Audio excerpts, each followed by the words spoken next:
वो आदमी जमीन पर फैले रेयर जेम्स को पूरी तरह इग्नोर कर रहा था और उसकी नज़र सिर्फ उस टूटी हुई स्टैचू पर थी, क्योंकि उसे पता था कि ये गेम में हिडन क्वेस्ट है। उस स्टैचू के अंदर दफन था आखिरी बचा हुआ Titan giant. Rise up, my giant warrior. तभी अचानक एक विंडो प्रॉम्प्ट सामने आया। Summoning successful. आपने सक्सेसफुली एक टाइटन गूल समन कर लिया है। जायंट की हाई लेवल समनिंग की वजह से आपको एक्स्ट्रा बोनसेस भी मिले हैं। ये ऑटोमेटिकली एक फाइटर गूल में इवॉल्व हो चुका है और अपने पिछले लाइफ की कुछ कॉन्शियसनेस रिकवर कर रहा है। क्योंकि जायंट की लेवल मिथिकल ग्रेड थी, उसने मरने से पहले की कुछ कैरेक्टरिस्टिक्स इनहेरिट कर ली थी। लुलू और केन्योडोंटो। सभी स्टैटिस्टिक्स देखकर साफ था कि उसकी कॉम्बैट पावर टॉप टियर है और अब मैं पहला नेक्रोमांसर बन चुका हूं जिसके पास इतना ताकतवर जायंट है। अब अगर मैं किसी लीजन से भी भिड़ जाऊं तो मेरे पास लड़ने की ताकत होगी। बस आधा साल पहले ही मैं गलती से इस गेम का कैरेक्टर बन गया था। एड्रियस क्रॉमवेल, एक गिरी हुई नोबल फैमिली का एयर। बचपन से ही नेक्रोमांसर कैरन ने मुझे अडॉप्ट कर लिया था और मुझे एक स्लेव की तरह ट्रीट करता था। करे असल में गेम का विलन था, लेकिन कहानी के हिसाब से उसे जल्दी ही प्रोटैगनिस्ट मार डालने वाले थे। इसलिए सबसे पहला काम मुझे ये करना था कि मैं करे के कंट्रोल से निकल जाऊं और प्रोटैगनिस्ट का ध्यान अपनी तरफ ना आने दूं। सीन शिफ्ट होता है रॉजर एकेडमी की तरफ, जो एम्पायर का सबसे बड़ा और प्रेस्टीजियस इंस्टीट्यूशन है जहां सबसे प्रॉमिसिंग स्टूडेंट्स पढ़ाई करने आते हैं। और इसी जगह नेक्रोमांसर करे छुपा हुआ था। आज एड्रियस को ये जगह कुछ अजीब लग रही थी, क्योंकि उसे ये तक नहीं पता था कि पिछले हफ्ते का ग्रीन कॉर्प्स कोल्ड कहाँ रखा गया था। ये देखकर करें गुस्से से चिल्लाया, कितना बड़ा फूल है, इतनी सी बात तक याद नहीं रख सकता। नेक्रोमांसर्स फॉरबिडन मैजिक के मास्टर्स होते हैं और अगर उनकी आइडेंटिटी कभी एक्सपोज हो गई तो इंपीरियल लॉ के हिसाब से उन्हें तुरंत एग्जीक्यूट कर दिया जाएगा।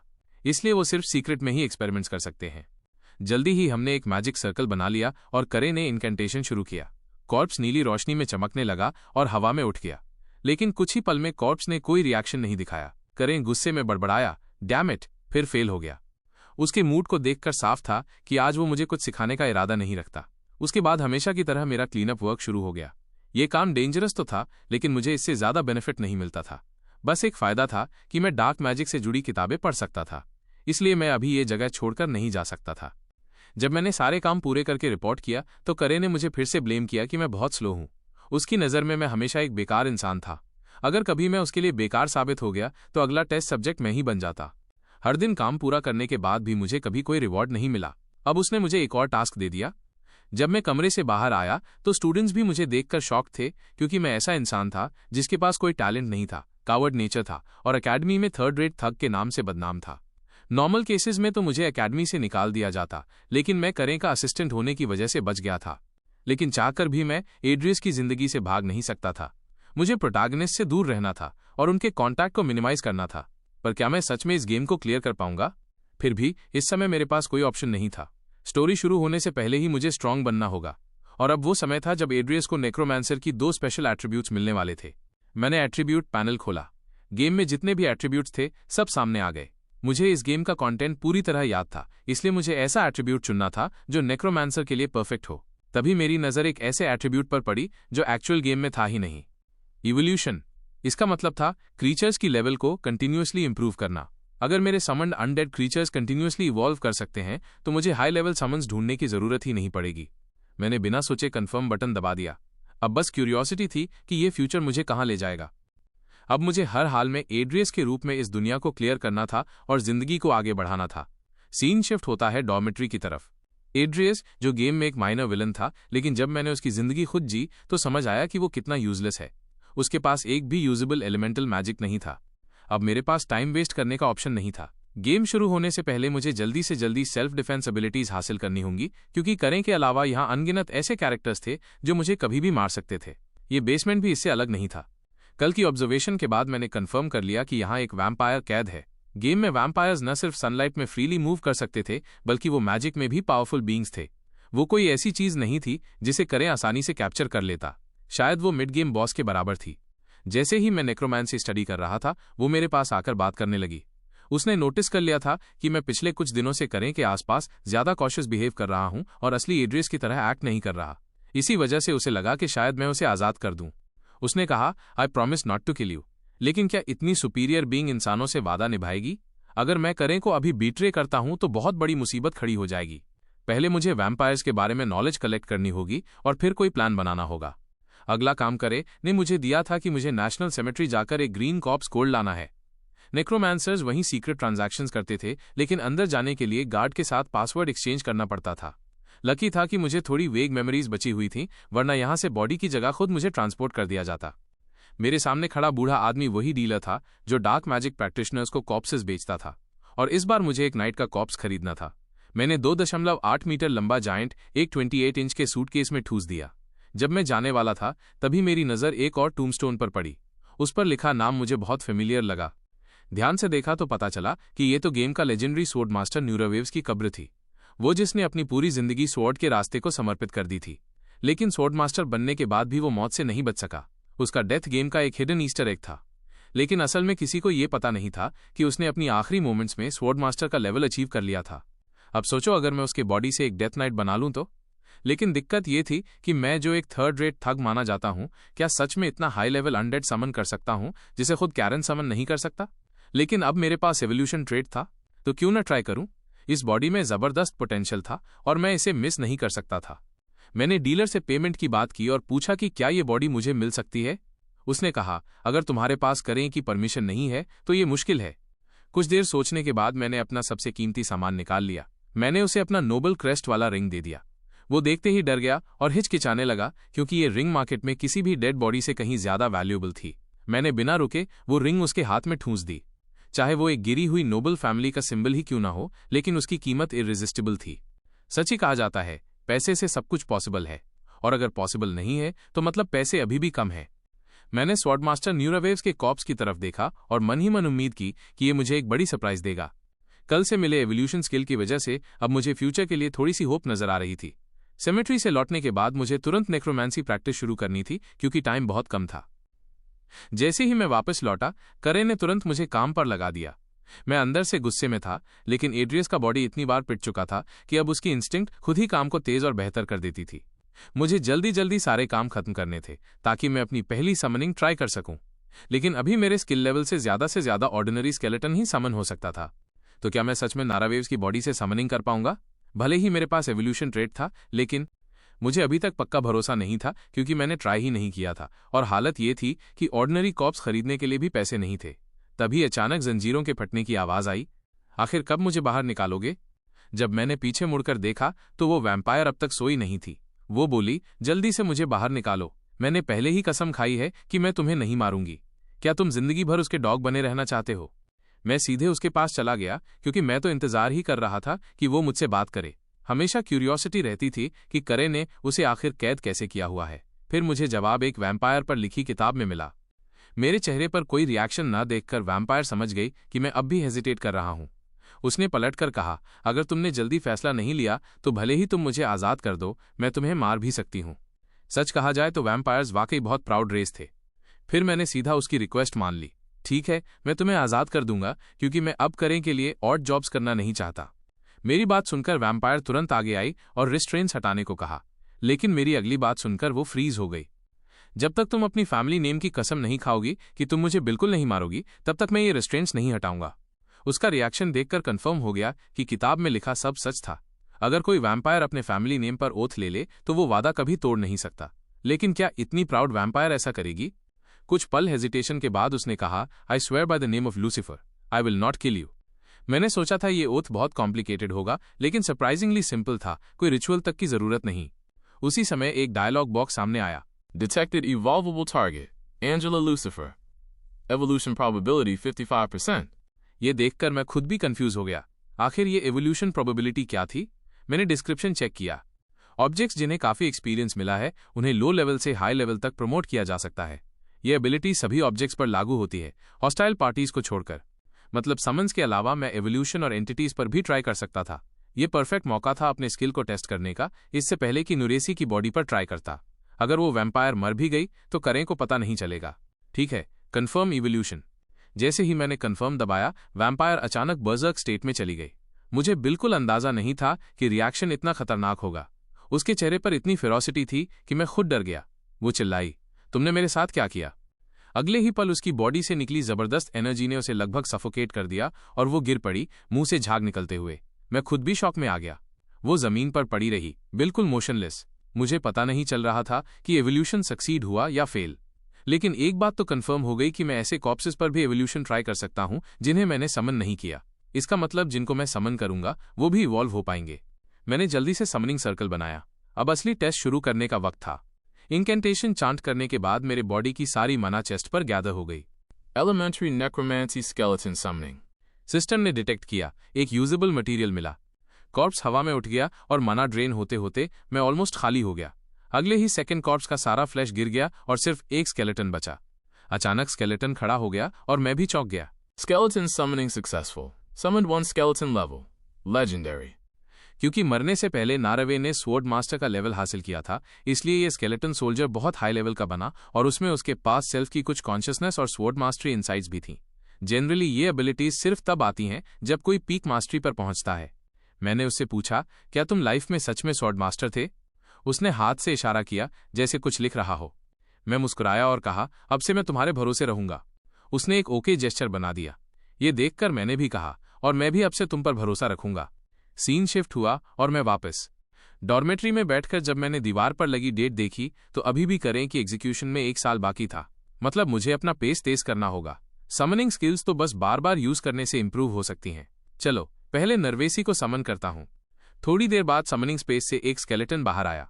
अगर कोई उसकी शक्ल देख ले तो बहुत खतरनाक हो सकता है, इसलिए मुझे उसे ढकना होगा। जब मैंने स्केलेटन को कपड़े पहनाए तो वो लगभग एक नॉर्मल इंसान जैसा दिखने लगा। अगर उसके चेहरे पर मास्क भी हो जाए तो बिल्कुल परफेक्ट लगेगा। तभी नारावेव्स ने अचानक तलवार चलाने जैसी प्रैक्टिस शुरू कर दी। ये क्या अल्टीमेट डेडिकेशन है? मरने के बाद भी प्रैक्टिस करना नहीं छोड़ा। खैर, मेरे लिए तो ये अच्छा ही है, भले मुझे पक्का ना पता हो काम आएगा या नहीं। मैंने उससे पूछा, क्या तुम मुझे तलवार की प्रैक्टिस सिखा सकते हो? मेरी बात सुनकर नारावीसी ने मूवमेंट्स रोक दिए और एक वुडन स्टिक उठा ली। फिर वो बार बार मेरी पॉस्चर सही करवाने लगा। मेरी बॉडी तो हर वक्त क्रीक कर रही थी। एड्रियस की फिजिकल कंडीशन सच में बहुत खराब थी, लेकिन अच्छा ये था कि वो मुझे पेशेंट होकर सिखा रहा था। सच में वो एक ऐसा स्वॉर्ड मास्टर था जो सिर्फ ट्रेनिंग में ऑब्सेस्ड था। अगर मैं उसकी टीचिंग ठीक से फॉलो करूं तो शायद स्वॉर्ड एनर्जी भी यूज कर पाऊं। असल में तो मुझे माना और स्वॉर्ड एनर्जी में से चूज करना चाहिए था, लेकिन मेरे पास ड्यूअल कोट रेट था। मतलब मैं डांटे और स्पिरिचुअल एनर्जी और हार्ट माना को फ्रीली स्विच कर सकता था। इसी वजह से मैं मैजिक और स्वॉर्ड्समैनशिप दोनों को मिलाकर आगे बढ़ सकता हूं। हाँ, ये पाथ आसान नहीं था, लेकिन अगर शुरुआती स्टेज निकाल दूं तो मैं किसी से भी ज्यादा पावरफुल बन सकता था। एड्रियस ने पहले अपनी इस बॉडी को कल्टिवेट करना नहीं सीखा था, इसी वजह से वो बहुत स्लो प्रोग्रेस करता और लोग उसे ट्रैश कहकर हंसते थे। अचानक नर्वेसी ने मेरा हाथ जोर से पिंच किया। मैं चौंक गया। वो बहुत सीरियस एक्सप्रेशन के साथ हाथों से इशारे करके बोला, फोकस।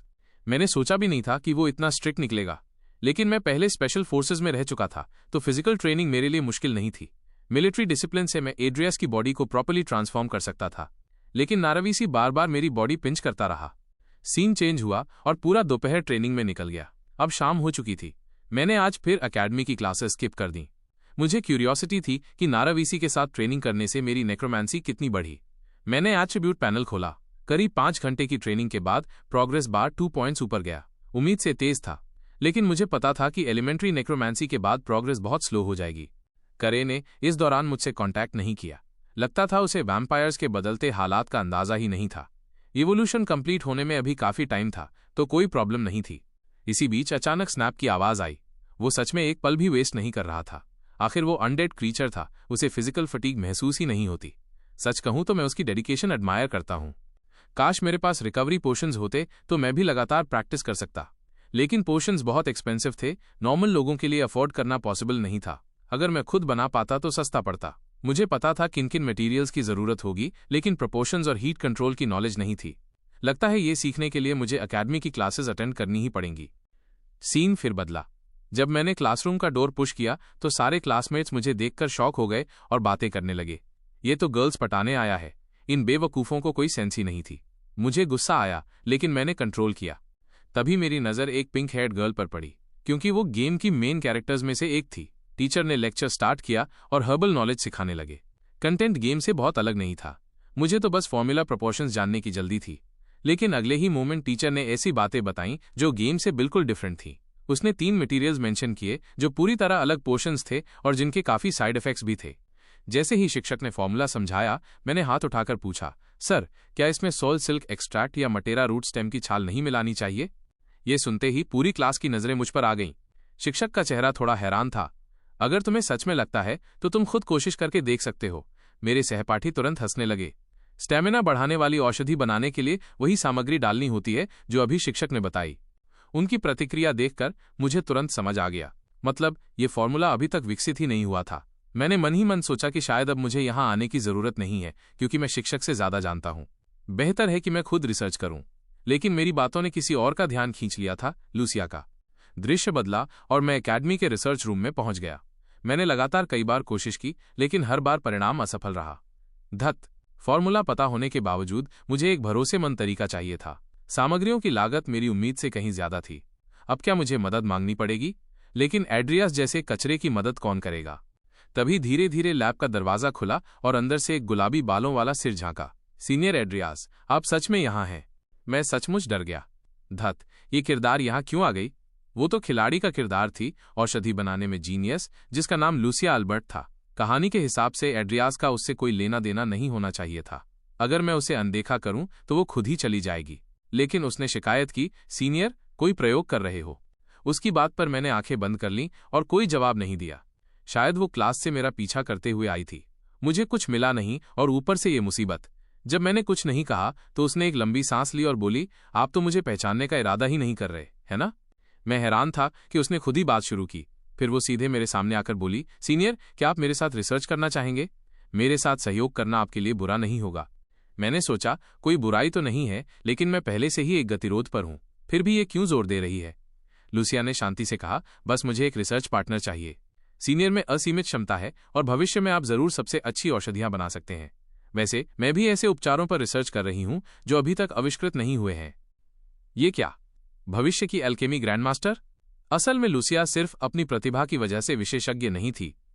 इसका कारण उसकी बीमारी थी।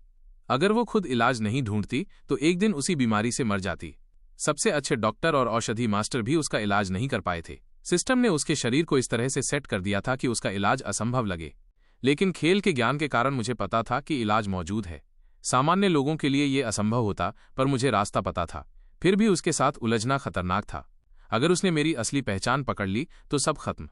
उसने मेरी बात क्लास में सुन ली थी, शायद इसलिए यहां आई थी। उसके साथ जुड़ना मतलब मेरी मौत जल्दी आना। मैंने साफ कह दिया कि मुझे उसका पार्टनर बनने में कोई दिलचस्पी नहीं है। लेकिन तभी उसने शांति से कहा, पियानो मशरूम्स। ये सुनते ही मेरा दिल हिल गया। सभी सामग्रियों में से केवल यही एक मुख्य सामग्री थी जिसके बारे में मुझे पता था, और उसने इसे इतनी जल्दी पकड़ लिया। फिर वो बोली, प्रयोग के लिए बहुत पैसा लगता है, मैं सामग्रियां उपलब्ध करा सकती हूं। मैंने सीधे उसे बाहर जाने का इशारा किया। उसका प्रस्ताव लुभावना था, लेकिन मैं अपनी जान दांव पर नहीं लगा सकता था। जाते जाते उसने कहा, सोचने के लिए थोड़ा समय लीजिए, मुझे यकीन है आप अपना मन बदल लेंगे। मैंने ठान लिया कि अब से अपनी हर बात और काम में अतिरिक्त सावधान रहूंगा। दृश्य बदला और मैं वापस डॉर्मेट्री पहुंच गया। पैसा अभी भी एक बड़ी समस्या थी, लेकिन फॉर्मूले के अनुपात मैं खुद ढूंढ लूंगा। बस पहले पैसे कमाने का तरीका ढूंढना होगा। तभी नर्वसी ने मुझे विचलित देखकर एक लकड़ी की छड़ी सीधे मेरी तरफ फेंक दी। धत, मैं सचमुच डर गया। जब भी मैं ध्यान खोता हूं, नर्वसी तुरंत पकड़ लेता है। उसने फिर से याद दिलाया कि अभ्यास पर ध्यान दो और बाकी सोचने का समय बाद में मिलेगा। आखिरकार मैंने एक तरीका सोचा, अपनी प्यारी सिस्टर से पैसे मांगने का। डैम, ये काम तो सच में सिर्फ एड्रियस जैसे ट्रैश ही करते। लेकिन क्या करूं, ओरिजिनल प्लॉट में भी एड्रियस का यही स्टोरी लाइन था। अंदर से गिल्टी फील हो रहा था, लेकिन मैंने कसम खाई कि ये आखिरी बार होगा। तभी मेरी नजर फाउंटेन के पास बैठी एक लड़की पर पड़ी, डायना एल्विन। वो कैरेक्टर जो इस एकेडमी में मुझे आसानी से किल कर सकती थी। जब हम छोटे थे तो अच्छे दोस्त थे, लेकिन क्रॉमवेल फैमिली की वजह से अलग हो गए, और एड्रियस की पैथेटिक लाइफ ने सब खराब कर दिया। शायद सिर्फ उससे बात करना भी मेरी जान ले सकता था। सच कहूं तो मैं चारों तरफ से खतरे में घिरा था। जहां भी जाता कोई न कोई पावरफुल कैरेक्टर सामने आ ही जाता। अब तो बस यही उम्मीद थी कि मेरी सिस्टर इस बार मेरी हेल्प करेगी। कैपिटल रॉडलैंड। शुक्र है कुछ यादें बची हुई थी, वरना तो रास्ता भटक ही जाता। जब मैं रेस्टोरेंट पहुंचा, मेरी सिस्टर ने बहुत कंसर्न से पूछा, ब्रदर तुम कैसे हो आजकल? मैंने हल्की हंसी में कहा, सॉरी, मैं तुम्हें अकाउंट्स की बेटी का काम यहां करने पर मजबूर कर रहा हूं।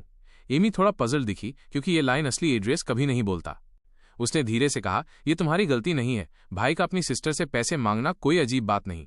मैं कुछ कह नहीं पाया, लेकिन वो पहले ही समझ गई थी कि एड्रियस यहां किस लिए आया है। उसने पैसे पहले से तैयार कर रखे थे, इस बार वेस्ट मत करना, समझे? जैसे ही मैंने पैसे लेने के लिए हाथ बढ़ाया, उसकी नजर मेरे हाथ पर गई और उसने गुस्से से पूछा, ब्रदर तुम्हारी रिंग कहाँ है? मैंने जल्दी से जवाब दिया, डर था कहीं खो न जाए, इसलिए घर पर रख दी। लेकिन मेरी सिस्टर एड्रियस की आदतों को बहुत अच्छे से जानती थी। वो तुरंत चिल्लाई, तुमने बेच दी है ना? एमी की आवाज गुस्से और कांपने से भरी हुई थी। तुम्हें पता भी है उस रिंग का मतलब क्या है? मैंने शर्म से सिर झुका लिया और सॉफ्टली कहा, सॉरी। एमी अचानक खड़ी हुई और गुस्से में बोली, इनफ, मैं तुम्हें अब और नहीं देखना चाहती। आंसू उसके गालों पर बह रहे थे। अब मुझे ढूंढने मत आना और पैसे लौटाने की जरूरत भी नहीं। मैं शॉक में रह गया। वो रिंग उसके लिए इतनी इंपॉर्टेंट थी? अगर मुझे पता होता तो मैं कभी नहीं बेचता। पहली बार मैंने उसे इतना एंग्री देखा था। मेरे अंदर एक खालीपन सा भर गया। डैम इट, अब मुझे वो रिंग वापस लानी ही होगी। मिलिट्री छोड़ने के बाद मैंने बहुत साल अकेले काटे थे। तब न कोई फैमिली थी, न कोई दोस्त, सिर्फ गेम्स मेरी दुनिया थे। अब जब मेरे पास सिस्टर है तो उसे प्रोटेक्ट करना मेरी जिम्मेदारी है। वापस लौटने के बाद मैंने तय किया कि मैं लूसिया का प्रपोजल एक्सेप्ट करूंगा। टैवर्न से लौटने के बाद मैंने उससे कोऑपरेशन कर लिया, लेकिन लेजी लूसिया आज भी मुझे ऑर्डर करती रही। एक्सपेरिमेंट्स के साथ मुझे कल्टीवेशन का टाइम भी निकालना पड़ रहा था। उस दौरान मैं बहुत बिजी रहा, लेकिन सच कहूं तो प्रोग्रेस उसकी वजह से काफी फास्ट हुई। कभी कभी लगता था कि काम मैं ही कर रहा हूं, पर मानना पड़ेगा कि वो सच में एल्केमी जीनियस थी। उसकी इंट्यूशन इतनी शार्प थी कि कई बार प्रॉब्लम के कोर तक सीधे पहुंच जाती। मनी की वजह से उसने इंटरेस्ट लिया, लेकिन फिर भी मैं खुश था कि उसके साथ काम किया। लूसिया की सलाह पर इस बार मैंने मतेरा की क्वांटिटी कम की और टैड ट्री एक्सट्रैक्ट बढ़ाया। जैसे ही पोशन की एक ड्रॉप रिएजेंट में गिरी, लिक्विड में केमिकल रिएक्शन शुरू हो गया। उसी वक्त डायलॉग बॉक्स सामने आया, सक्सेसफुली क्रिएटेड स्टैमिना एनहांसमेंट पोशन।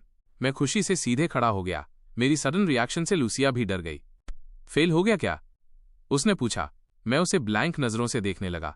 मुझे खुद यकीन नहीं हुआ कि यह सच में सक्सीड हो गया। पोशन एक्सपेरिमेंट यहां खत्म हुआ।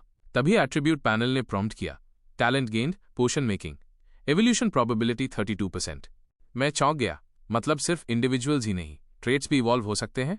तो क्या फ्यूचर में मैं किसी भी चीज को इवॉल्व कर सकता हूं?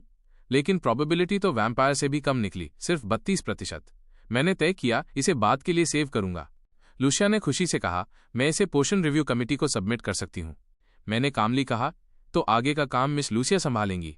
लूसिया मुस्कुराई, क्योंकि मैं अब तक फायदा उठाती रही तो इस बार मैं सब हैंडल करूंगी। उसकी बात सुनकर मैं सच में स्टन रह गया। तुम वाकई जानबूझकर टाइम पास कर रहे थे। सीन बदलकर दूसरी साइड चला गया। इस समय एंजेला अभी भी कमजोर हालत में थी और उसकी एवोल्यूशन में अभी 14 दिन बाकी थे। उसे लग रहा था जैसे पूरा बॉडी जल रहा है, लेकिन इंट्यूशन कह रही थी कि यह अच्छा साइन है। फिर आ गया अकेडमी का मिड टर्म एग्जाम। ट्रेन में बैठकर भी मैंने रिवीजन करने का चांस नहीं छोड़ा। सोचने पर लगा कि हाल ही में काफी चेंजेस आए हैं। पोशन का रजिस्ट्रेशन मैंने लूसिया को दिया था, क्योंकि मुझे भरोसा था वो संभाल लेगी। लगातार मेहनत से मेरी मैजिक और स्वॉर्ड्समैनशिप दोनों काफी इंप्रूव हो गए थे। अब बस प्रॉब्लम ये थी कि मिड टर्म पास करना होगा, वरना अकेडमी से निकाल दिया जाऊंगा। इसके साथ ही मुझे वैम्पायर को चेक करने का भी टाइम निकालना था और उसके लिए कोई एक्सक्यूज बनाना था, क्योंकि वो इतने दिन से बेहोश पड़ी थी। इस वक्त क्लासमेट्स डिस्कस कर रहे थे कि किसके साथ टीम बनेगी, क्योंकि टीममेट्स को अकेडमी रैंडमली असाइन करती थी। डायना जैसे जीनियस स्टूडेंट्स पर तो फर्क नहीं पड़ता, लेकिन ऑर्डिनरी स्टूडेंट्स के लिए ये काफी इंपॉर्टेंट था। अगर एड्रियस जैसे इंसान के साथ ग्रुप बन गया तो बस भगवान ही मालिक। डायना ने जब एड्रियस की तरफ देखा तो उसका दिल अपने आप कांप गया। जैसे ही ट्रेन आगे बढ़ी, हम सब ओकलैंड ट्रेनिंग ग्राउंड स्टेशन पर पहुंच गए। अब शुरू हुआ ग्रुप मेंबर्स का असाइनमेंट। हर ग्रुप में 3 नाइट क्लास स्टूडेंट्स, एक मैजिक क्लास स्टूडेंट और एक टीचिंग असिस्टेंट ग्रुप लीडर होता। उनको 1 हफ्ते के अंदर कमीशन टास्क्स कंप्लीट करने थे। कुछ देर बाद जब मैंने मेंबर लिस्ट देखी तो लिटरली शॉक हो गया और अंदर ही अंदर गालियां देने लगा। ये क्या बदकिस्मती है। मेरे और करें के अलावा इस अकेडमी में कितने विलन्स थे और मेरी ग्रुप में उनमें से 2 आ गए। एक था शकाशा, वही पहला कल्टिस्ट जिससे गेम में प्लेयर्स लड़ते थे, और दूसरी थी वो पागल औरत विवन बेलोका, जिसने अकेडमी में मास किलिंग की थी। क्या गजब की किस्मत है, सबके सब मेरे साथ ही आना था। क्या मेरी किस्मत इतनी बेकार है कि ऐसे ट्रैश कैरेक्टर्स मेरे साथ ही ग्रुप में डाल दिए गए। तभी एक वॉरियर ने मुझे आवाज दी, मैं क्रिस्टोफर हूं, तुम्हारे साथ ही ग्रुप में। मिलते ही वो लड़ाई झगड़े पर उतर आया। बोला, सुना है तुम एक बेकार मेज हो जो स्वॉर्ड्समैनशिप भी करता है। डैम, किसने कहा कि मेज तलवार नहीं चला सकता। तभी शाह ने ऑकवर्ड माहौल को संभाला। बोला, माफ करना, नाइट्स की सोशल स्किल्स थोड़ी वीक होती हैं। उम्मीद है तुम माइंड नहीं करोगे। अब सोचो, एक फैनाटिक, एक साइको और एक साइड कैरेक्टर नाइट, मतलब पूरा ग्रुप ही डिप्रेशन देने वाला था। इतना ही नहीं, टीचिंग असिस्टेंट भी आया, लेकिन वो भी नॉर्मल नहीं था। हमारी ग्रुप में एक रोग असिस्टेंट क्यों डाल दिया गया था? गेमिंग हिस्ट्री का सबसे वर्स्ट कॉम्बिनेशन बन चुका था। इतने लोग मिलकर भी एक नॉर्मल दिमाग का नहीं बने। क्या मैं जिंदा वापस आ पाऊंगा? फिर सीन बदला और हम कमीशन जर्नी पर निकल पड़े। एफी क्ले, जो फ्यूचर में सबसे यंगेस्ट स्वॉर्ड मास्टर बनने वाला था, लेकिन उसके बारे में मुझे और कुछ नहीं पता था। मुझे तो वो गेम वाले रोग जैसा लग रहा था। एबिलिटी तो अच्छी थी, लेकिन उसकी पर्सनैलिटी इशू की वजह से मुझे डाउट था कि टास्क स्मूथ नहीं चलेगा। उसने सबको टास्क बताया। बैरन बॉर्लिक की टेरिटरी के फॉरेस्ट विलेज में एक लैंड ओनर की हत्या की रूमर्स की जांच करनी थी। 2 हफ्ते पहले एक इन्वेस्टिगेटर भेजा गया था, लेकिन वो भी गायब हो गया। इसलिए अब हमारा काम था सच्चाई का पता लगाना। तभी उसने मुझे चिढ़ाते हुए बोला, सीडहेड, सुना है तुम नाइट बनने का नाटक कर रहे हो। एक कमजोर मेज के लिए ये बहुत फनी है। तुम्हें हॉर्स डांस आती भी है। अब मैं भी चुप रहने वालों में से नहीं था। मुझे भी किसी मैनिक पेशेंट से ऑर्डर लेने की आदत नहीं थी जो बस जर्की चबाता रहे। ये देखकर शाका बीच में आया और बोला, सब काम डाउन, शांत हो जाओ। सीन बदला और हम शाम तक काउंट की टेरिटरी पहुंच गए। कासल का स्केल देखकर लगा कि ये बैरन काफी रिच है। हमारे सामने खड़ा इंसान था बैरन बोरुलिक। फिर उसने पूरी सिचुएशन टीम को एक्सप्लेन की। फॉरेस्ट विलेज का लैंड ओनर वो उसका नेफ्यू था। भले ही क्वाजी बैरन था, लेकिन उसकी कोई फैमिली नहीं थी। बोरलिक ने बस इतनी ही इन्फॉर्मेशन दी। लेकिन तभी बटलर ने सबको इंटरप्ट किया और काउंट के कान में कुछ फुसफुसाया। मैंने दूर से उनकी हरकतें देखी। कुछ तो गड़बड़ थी। क्या इनके पास कोई ऐसा सीक्रेट था जो ये बता नहीं सकते? फिर काउंट ने सबकी तरफ देखा और अचानक हेल्थ खराब होने का बहाना बनाकर जल्दी निकल गया। बाकी अरेंजमेंट का काम बटलर को सौंप दिया। एफी ने कहा कि टास्क अर्जेंट है, इसलिए वो लोग कासल में टाइम वेस्ट नहीं करेंगे और उठकर जाने लगे। जब हम निकले तो मैंने खास तौर पर बटलर पर ध्यान दिया और पाया कि उसकी नजरें बिल्कुल नॉर्मल नहीं थीं। जल्दी ही हम सिटी के बाहर निकल गए। फिर एफी ने मुझसे पूछा कि मैंने टीम को कासल से बाहर क्यों निकाला। मुझे कोई प्रॉपर जवाब देना पड़ा। मुझे लगा वहां सब कुछ सस्पिशियस लग रहा था। नेफ्यू गायब हो गया और काउंट सरप्राइजिंगली काम था। इन्वेस्टिगेटर और टैक्स कलेक्टर की मिसिंग केस में भी उसकी एक्सप्रेशन नॉर्मल थी, जैसे दोनों कंस्पिरेसी करके झूठ बोल रहे हों। सबसे अजीब तो ये था कि इन्वेस्टिगेटर्स को भेजे 1 महीना हो गया था, लेकिन उनकी कोई खबर नहीं आई। और बटलर का एटीट्यूड तो और ज्यादा गड़बड़ था। बार बार कह रहा था कि विलेज तक रात से पहले नहीं पहुंच पाओगे, कासल में ही रुक जाओ।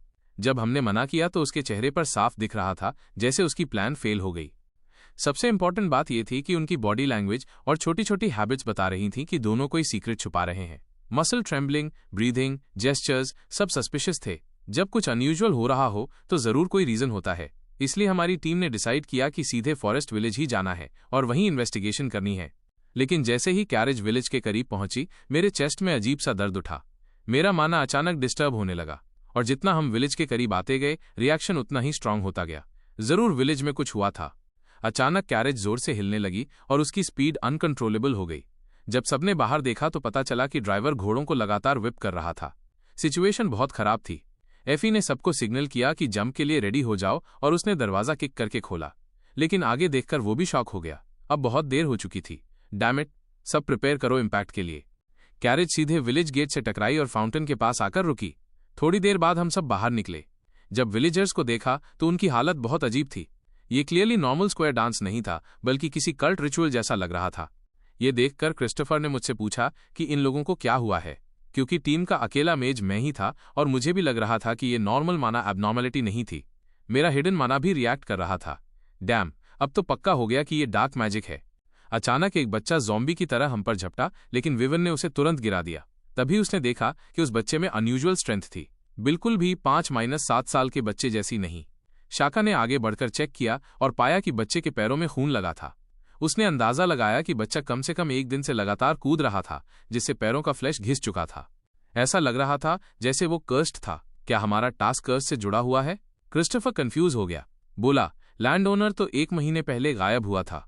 अगर विलेजर्स इतने समय से डांस कर रहे होते तो कब के मर गए होते। इस पर मैंने कंफर्म किया कि हाँ, जब तक कोई उन्हें मैनेज करके जिंदा नहीं रख रहा। क्रिस्टोफर ने चिढ़कर सर खुजाया और बोला, लगता है ये बड़ा केस है, लेकिन ध्यान से सोचो तो एड्रियस और गेम की स्टोरी लाइन में वो यहां नहीं मरता, क्योंकि वो बटलर की बात मानकर कासल में रुक जाता। बैरन सारी सच्चाई रातों रात छुपा देता। लेकिन क्योंकि हम सीधे विलेज आ गए, पूरी सिचुएशन बदल गई। अब मामला और ज्यादा सीरियस हो गया। मुझे महसूस हुआ कि यहाँ की माना एनर्जी कैरन की तरह लग रही थी, लेकिन इतना बड़े स्केल पर इफेक्ट करना बहुत अजीब था। क्या ये डार्क मैजिक किसी आर्टिफैक्ट से बूस्ट हो रहा है? हमारे पास इन्फॉर्मेशन बहुत कम थी और अब हमें और ज्यादा क्लूज कलेक्ट करने थे। सीन शिफ्ट होकर सब विलेज चीफ के हाउस पहुंचते हैं, लेकिन वहां का नजारा इतना डिस्टर्बिंग था कि सब हैरान रह गए। एंट्रेंस पर कई कॉर्प्सेस जल रही थी। कैप्टन एफी ने तुरंत दूर को एक किक में खोल दिया। सबने डिफेंसिव स्टांस ले लिया, लेकिन अंदर देखने पर कुछ भी जिंदा नहीं था।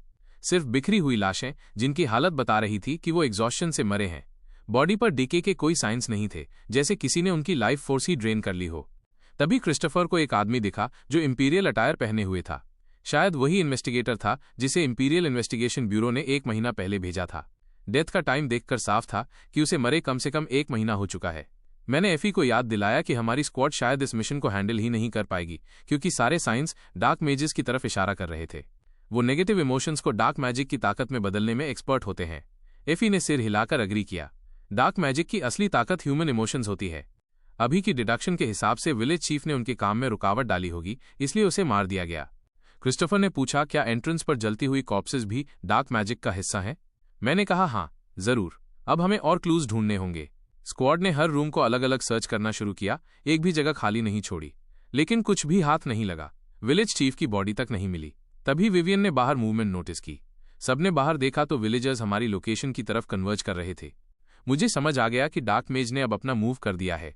उसने वेट किया था कि हम हाउस में एंटर करें ताकि एक साथ फंसा सके। क्लियरली हमारी हर मूव उसकी कैलकुलेशन में थी। अब मिशन सस्पेंड करना ही ऑप्शन था। एफी ने तुरंत फुल रिट्रीट का ऑर्डर दिया और शाका को एस्केप रूट ढूंढने को कहा, लेकिन जैसे ही वो स्टेयर्स की तरफ भागा, विलेजर्स ज़ॉम्बी की तरह अंदर घुस पड़े। डैम इट, हमें घेर लिया गया था। तभी क्रिस्टोफर आगे बढ़ा और अपनी बॉडी से विलेजर्स को नॉक बैक करने लगा।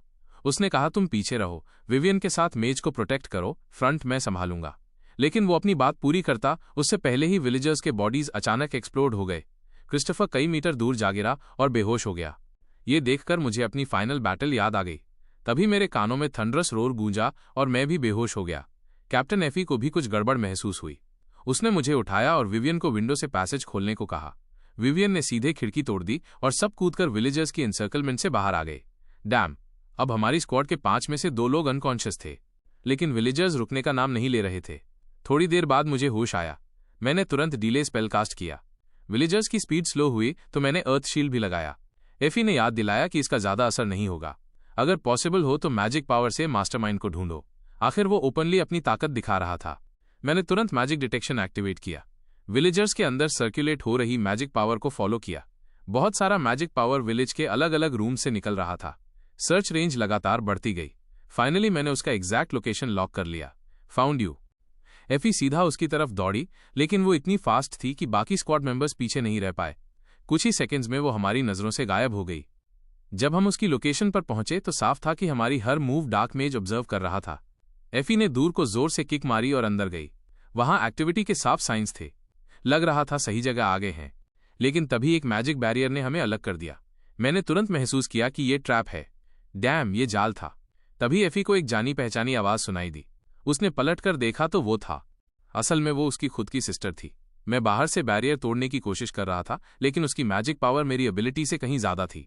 उसी वक्त मेरे कानों में एक हॉलो वॉइस गूंजती है, देखो तुम कितने पिटीफुल हो, जैसे मॉथ फ्लेम की तरफ उड़ता है। मैं ऊपर देखता हूं तो पता चलता है कि पूरा विलेज एक मैजिक सर्कल से ढका हुआ है। आखिर वो इतनी बड़ी मैजिक पावर कैसे मोबिलाइज कर सकता है? फिर वही वॉइस सुनाई देती है, बेचैन होने की जरूरत नहीं, ये सब गॉड की इच्छा है, स्लॉथ को एक्सेप्ट करो। स्लॉथ नाम सुनते ही मैं शॉक हो जाता हूं। ये नाम अब क्यों आया? इस गेम का नाम है पिकाटा, जिसमें 7 डेडली सिंस शामिल हैं और उनमें से एक है स्लॉथ। रेवलेशन से अलग होने के बाद वो सारे सिंस अलग अलग जगह बिखर गए। अगर सारे 7 डेडली सिंस इकट्ठे हो जाएं तो इस गेम का फाइनल बॉस समन किया जा सकता है। मतलब ये स्टोरी का सबसे इंपॉर्टेंट आइटम है। लेकिन हैरानी की बात है कि ये एक ऐसे रिमोट विलेज में दिखाई दिया जिसका जिक्र मेन स्टोरी लाइन में कभी नहीं था। मैं अकेले इन लोगों से फाइट नहीं कर सकता। बेटर है कि पहले दूसरों के साथ रीग्रुप करूं। तभी मैं विलेजर्स की इंसर्कलमेंट से स्लाइड टैकल करके निकल जाता हूं। दूसरी तरफ विवन अब रैम्पेज में आ चुकी है। पागल औरत की तरह बिना सोचे अटैक कर रही है। लगता है वो किसी पेनफुल इल्यूजन में फंसी हुई है। शकर दूर खड़ा देख रहा है, बिना किसी इमोशन के। विविन को इस हालत में देखकर मैं तुरंत पूछता हूं, ये क्या हो रहा है? शकार के लिए भी ये पहली बार था कि उसने विविन को ऐसे देखा, लेकिन मुझे पता था कि वो सच नहीं बता रही। आखिर फनाटिक्स पर भरोसा कैसे किया जा सकता है? उसने तो उस टीममेट को भी छोड़ दिया था जिसने उसकी प्रोटेक्शन के लिए अपनी जान दांव पर लगा दी थी। सिंस वो एक्ट करना चाहती है, मैंने सोचा थोड़ी देर उसका साथ दे देता हूं। मैं उसे पूरा सिचुएशन एक्सप्लेन करता हूं। ये एक ट्रैप है, कैप्टन एफी अब फंस चुकी है। तभी फिर से वही वॉइस गूंजती है। इस बार शकार भी डर जाती है। लगता है डार्क मेज अब सामने आने वाला है। शायद वो कैप्टन एफी के पास ही छुपा हुआ है। शकार इसी बहाने कहती है कि इंस्ट्रक्टर डेंजर में है और वो भाग जाती है। मुझे उसका इरादा समझ आ गया था, लेकिन पीठ में छुरा खाने से बेटर यही था। अब मुझे विवियन की प्रॉब्लम सॉल्व करनी है। उसके लुक से साफ था कि डार्क मैजिक ने उसकी मैडनेस ट्रिगर कर दी है। अगर मैंने एक भी गलत कदम उठाया तो मैं भी उसमें फंस जाऊंगा। तभी पीछे से 2 विलेजर्स अटैक करते हैं। मेरा दिल धड़क जाता है कि अब विवियन बच नहीं पाएगी, लेकिन उसकी स्पीड मेरी समझ से बाहर थी। उसने पलटकर सीधा तलवार घोंप दी विलेजर में। मतलब उसने ना सिर्फ अटैक डॉज किया बल्कि काउंटर अटैक भी किया। अफसोस है कि मुझे इस तरह मटेरियल्स खर्च करने पड़े। आखिर मेरे पास कॉर्प्सेस खरीदने के लिए पैसे नहीं है। तभी अचानक डार्क मेज मेरे पीछे प्रकट हो जाता है। अब तुम आगे क्या करने वाले हो? बाकी सब तो भाग चुके हैं। वो हैरान था कि मैं इतनी कामनेस से सिचुएशन फेस कर रहा हूं। पता नहीं किसने तुम्हें इतनी करेज दी, लेकिन तुम्हारी करेज काबिले तारीफ है, इसलिए मैं तुम्हें भी एक ट्रायल दूंगा। अचानक मुझे ऐसा लगता है जैसे मैं किसी अबिस में गिर रहा हूं। डैम, अभी अभी मैं केयरलेस हो गया। जब मैंने फिर से आंखें खोली तो पाया कि मैं इल्यूजन में हूं। मेरा हाथ धीरे धीरे डिसॉल्व हो रहा है। मेरा पूरा बॉडी गायब हो रहा है। क्या मैं यहीं मर जाऊंगा? विजन लौटने पर मैं खुद को बैटलफील्ड पर पाता हूं। ये कैसा सिचुएशन है? ऐसा लग रहा है जैसे मैंने कोई ड्रीम देखा हो। तभी अचानक गनफायर की आवाज गूंजती है। मैं तुरंत गन उठाता हूं और दौड़ता हूं। मेरे सिर में तेज दर्द हो रहा था, लेकिन अगले ही सेकंड मैं रुक गया। दूर स्मोक के बीच एक आदमी खड़ा था। जैसे ही उसने मुझे देखा, उसने तुरंत कहा, जल्दी भागो। वो मेरा कॉमरेड चन्हाव था। इस वक्त वो पहले ही मौत के करीब था। उसी समय उसकी इमेज एड्रियस के पिता से ओवरलैप हो गई। ये तो फादर है। फिर फादर ने क्रॉमवेल फैमिली रिंग उसे दे दी। उसे पहनने का मतलब था कि अब तुम क्रॉमवेल फैमिली के हेड हो, क्योंकि फादर को इंपीरियल लोगों ने फंसा दिया था। पूरी फैमिली खत्म कर दी गई थी। एड्रियस और उसकी सिस्टर बचपन से ऑर्फन बन गए थे।